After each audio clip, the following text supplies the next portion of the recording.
যারা নামাজ পড়ো না, মনে রেখে দিও, মসজিদের সাথে তোমার সম্পর্ক তোমার হয় নাই, তুমি জান্নাতের দরজাও তুমি খুলতে পারবা না।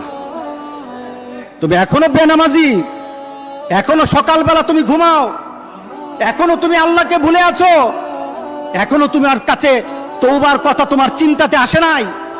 তুমি অনেক কিছু হতে পারো, তুমি মুসলমানের কাতারে থাকবা না। তুমি অনেক কিছু হতে পারো, তুমি ইসলামের কাতারে থাকবা না। আমার মাবুদ আমাদের প্রতি রাগ করে আছে, আমাদের মাবুদ আমাদের প্রতি রাগ করে আছে। আমাদের মাবুদকে আমাদেরকে সন্তুষ্ট করতে হবে, সন্তুষ্ট করতে হবে। যিনি গজব দিয়েছেন উনি আমাদেরকে বাঁচাবেন।